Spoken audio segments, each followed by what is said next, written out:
Hi, Five Who fans, it's Alex Matthews on Thursday the 8th of October. First of all, an apology for last week. My camera was playing up. I wasn't particularly happy with any of the footage I tried to use for my video, so that's why we resorted to the voiceover with pictures of the audio adventure covers as well as various book covers and stuff like that. Figured I had to deliver something on my first ever day, so that's what we came up with. But anyway, on to today. First of all, I want to introduce you to Dr. Evelyn Smythe, who should be appearing right about here, and we're going to be talking about her in some detail, about some of the adventures she has gone on with the Sixth Doctor. Dr. Evelyn Smythe is introduced in the Sixth Doctor audio adventure, The Marianne Conspiracy, encountering the Time Lord during one of her lectures at Sheffield Hallam University. He's on the hunt for a temporal nexus point, which both are surprised to learn is Evelyn herself. In order to stabilise her timeline, they travel back to 1554 and end up involved in a crisis involving Mary Queen of Scots and Elizabeth I. Once the timeline is protected, Evelyn insists on accompanying the Doctor, as actually travelling through time is too much for a teacher of history to resist.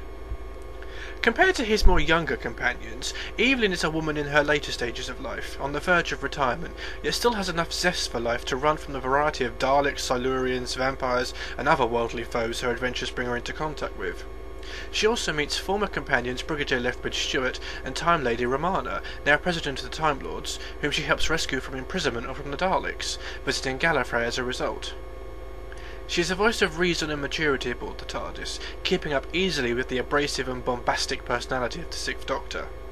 However, Evelyn suffers from a heart condition, a fact she neglected to inform the Doctor of, in case he refused to allow her to travel with him. The two grow genuinely close during their time together, as they both learn from each other about life and the universe. Her passion for history is tested when she realises she cannot interfere with events, despite personal attachments she might make, such as when they encounter body snatchers Burke and Hare and a mysterious time traveller called Dr. Robert Knox. However, when a young woman whom Evelyn had grown close to during one adventure is killed, Evelyn finds it hard not to blame the Doctor and needs some time away from him. While the Doctor tries his best to respect that wish, they end up embroiled in another alien planet's political problems.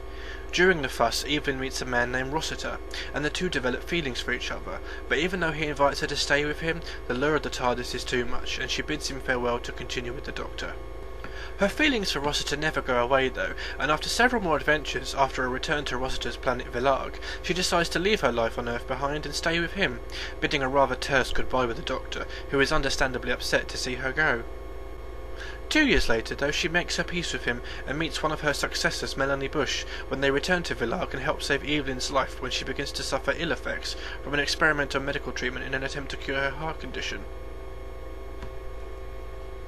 Evelyn still continues to be an active and popular companion in the audios, despite her departure, with stories being set during her time aboard the TARDIS. She was also included in the webcast Real Time, being one of the minority of companions to be given an animated debut, an honour shared alongside Martha Jones. Okay, and on to our next companion, the Princess Ermen Usheptermem. I hope I've pronounced that right, but to her friends she's known as Ermem.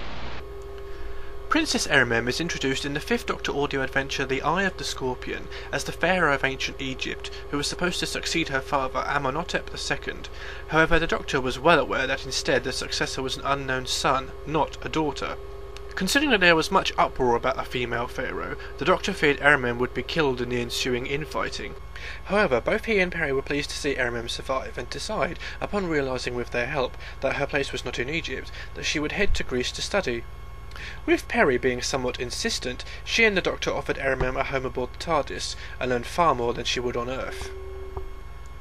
Life aboard the TARDIS was a constant wonder to the young woman, as they travelled the stars and time frames as easily as she would have crossed the deserts of her homeland. She grew especially close to Perry, who did everything she could to show the former princess how women of her time were different, yet still the same. She looked to the Doctor as her teacher as well, showing her the wonders of the universe, while still treating her with the respect and care her former station demanded.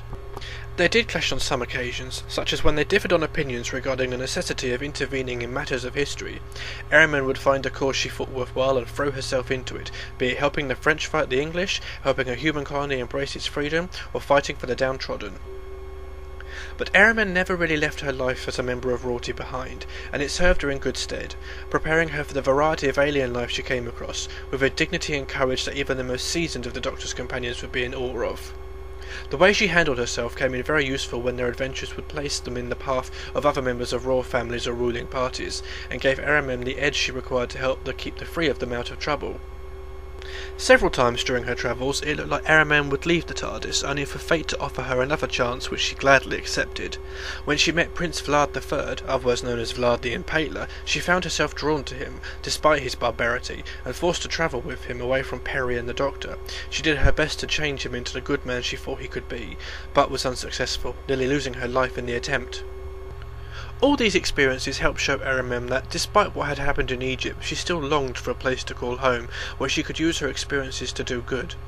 After helping the Doctor defeat an Osiren on the planet of Peladon, she accepted a proposal from its king, having grown genuinely fond of him during her time with him, and left the TARDIS, Peri and the Doctor to make a difference of her own.